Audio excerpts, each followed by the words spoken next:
Bom, o ministro do Supremo Tribunal Federal converte prisão de Roberto Jefferson em preventiva. O destaque é de Rodrigo Viga.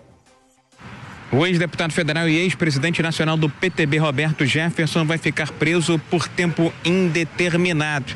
A decisão foi tomada nesta quinta-feira pelo ministro do Supremo Tribunal Federal, Alexandre de Moraes, que foi quem revogou no último final de semana a prisão domiciliar de Roberto Jefferson. O ministro do STF transformou a prisão em flagrante de Roberto Jefferson em prisão preventiva por tempo indeterminado. Moraes entendeu que Roberto Jefferson, por ter um verdadeiro arsenal de guerra em casa, armas, granadas e munições, deveria permanecer detido atrás das grades por garantia da chamada ordem pública. Roberto Jefferson segue preso em Bangu 8, no complexo de Bangu, na zona oeste da capital. Está em uma cela individual e recebendo assistência médica e medicamentos. Jefferson já tratou de um câncer, é hipertenso e também tem diabetes. Ele foi preso em flagrante no último domingo, em Levi Gasparian, cidade que fica 2 horas aqui da capital do Rio de Janeiro, após atacar com granadas e tiros de fuzil agentes da Polícia Federal que foram até a casa dele para cumprir o mandado de prisão expedido pelo ministro Alexandre de Moraes. 2 perícias já foram realizadas e as investigações em torno do ataque continuam. Agentes da PF apuram agora se mais de 3 granadas foram lançadas por Roberto Jefferson no ato da tentativa de prisão em Levi Gasparian. Foram disparados ainda mais de 50 tiros de fuzil. Os agentes apreenderam na residência de Jefferson mais de 7.000 munições de grosso calibre. Do Rio, Rodrigo Viga.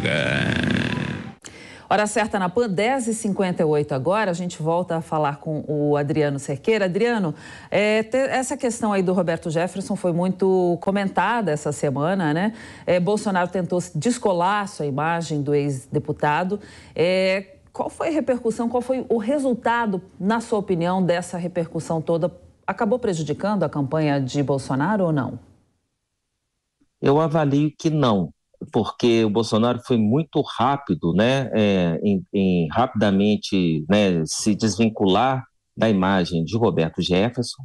Ele publicou 2 tweets, né, quase instantaneamente, dizendo que condenava, né, tanto as falas do Roberto Jefferson quanto também, né, a reação que ele fez. Ele teve uma boa oportunidade, né, que teve um debate da TV Record, que o Lula não compareceu, ao meu ver, foi um erro, né, da campanha de Lula, o não comparecimento dele, porque o Bolsonaro teve todo o tempo, espaço perante a imprensa e atenção também, né, da opinião pública, por conta do debate que ele acabou fazendo sozinho, e aí explicar, né, o que ele entendia que tinha acontecido, e lançou até uma palavra forte, um mote forte, que é: se atirou na polícia, virou bandido, né, e com isso ele tirou qualquer tipo de vinculação com o Roberto Jefferson. Roberto Jefferson não é tão conhecido assim pelo eleitorado. Eu acompanhei nas redes sociais, a movimentação foi muito mais intensa entre apoiadores de Lula e Bolsonaro, que já tem voto definido, mas entre o eleitor assim, que é mediano, né, que está votando em um ou em outro, mas não porque seja militante e tal, isso não gerou nenhum tipo de impacto, pelo que eu pude perceber. As próprias pesquisas estão mostrando variações dentro das margens de erro em relação a pesquisa anterior de cada uma delas. Alguns até estão mostrando uma melhora de performance de Bolsonaro, outras, né, dentro da margem de erro, uma pequena melhora de Lula, mas a gente vê pelas pesquisas que saíram essa semana que não há indicativo de que houve alguma movimentação do eleitorado em relação a esse episódio. Adriano, o que você acha que está valendo mais aí nesse ano na escolha na hora do voto? Educação e saúde, que pareciam ser prioridade aí no primeiro turno, parece ter ficado meio de lado aí, né, para um debate mais à parte. Você acha que a pauta de costumes e a economia podem acabar definindo essa eleição ou outros fatores podem influenciar mais? Eu acho que o que ficou muito forte nessa eleição são alguns fatores que não passam tanto assim por questões temáticas. Um ponto fundamental nessa eleição é que são dois candidatos carismáticos, dois candidatos vencedores. Lula já ganhou 2 eleições presidenciais, ajudou a eleger também pessoas que ele apoiava. Bolsonaro é um vencedor e uma condição muito mais difícil do que a desse ano. Em 2018 não tinha nada, não tinha partido praticamente, não tinha tempo na televisão, só tinha as redes sociais e ele se elegeu com uma certa facilidade também. Então são 2 pessoas excelentes de voto. Eles, por si só, já levam muitos votos junto com eles. Ao mesmo tempo, os temas que foram trabalhados pelas campanhas não colaram tão bem como eles gostariam. Para Bolsonaro, funcionou muito bem o fato da pandemia ter se tornado um episódio passado. Gerou desgaste, né, na popularidade dele. Sempre que ele enfrenta um debate, a questão da pandemia, ele até tenta dar boas respostas, mas é um assunto que gera desconforto para ele. Por outro lado, Lula tem um tema da corrupção, que é um problemão para ele sempre não consegue reagir bem a essa temática, ele não dá boas respostas, e então a gente vê que alguns temas funcionam mais para desgastar os candidatos. Por outro lado, eu acho que o tema que está ficando mais forte para o lado do Bolsonaro é o da economia, porque o Brasil está apresentando bons indicadores econômicos, o índice de satisfação do brasileiro com a economia tem aumentado, o índice de aprovação de Bolsonaro tem crescido, né, inclusive no segundo turno, em média está na casa dos 46%, que já é um patamar que garante historicamente a reeleição de quem está disputando a reeleição, né?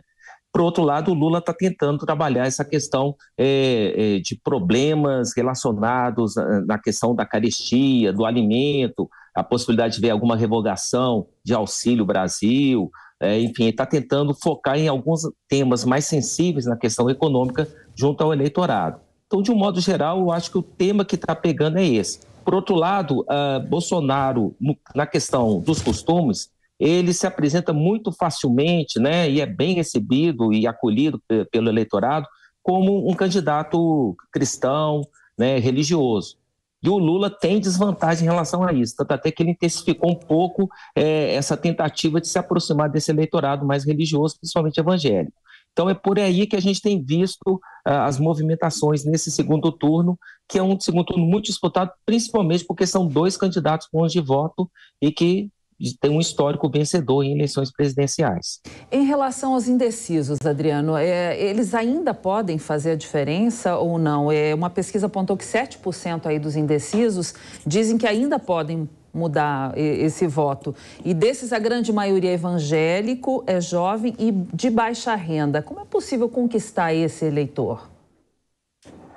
Pois é, da parte do Lula, como é um eleitor mais pobre, né, vamos colocar nesse termo, é pela questão do temor da perda de algumas seguranças, como salário, né, uma boa renda, o Auxílio Brasil. É por aí que ele vai tentar criar uma indecisão favorável para ele. Por outro lado, Bolsonaro, por ser mais evangélico, Bolsonaro se aproxima bem. Esse eleitor jovem, ele tem também a atuação do deputado Nicolas Ferreira, que está viajando o Brasil todo, focando muito nesse público e sempre naquele jeito, né, assim, bem alto astral, usando bem as redes. É por aí que o Bolsonaro tem tentado conquistar esse eleitor. Mas eu acredito que os indecisos já fizeram a sua definição, né? Os que continuarem indecisos provavelmente vão se manter nessa casa. Eu acredito que já há uma certa definição da parte do eleitorado que dificilmente vai fazer uma grande mudança de última hora. Então, os indecisos podem, talvez, em 1, 2 pontos percentuais, mudarem para um ou outro candidato, mas eu acho que vai ser um movimento mais marginal. Não sei se vai gerar tanto impacto, não. O que tinha que acontecer de movimentação dos indecisos, eu creio que já aconteceu nessas semanas, né, do segundo turno, e ele já tem os seus candidatos. Eu acho que uma parte foi para Bolsonaro, uma parte foi para Lula, por várias razões, né, que a gente poderia depois especificar.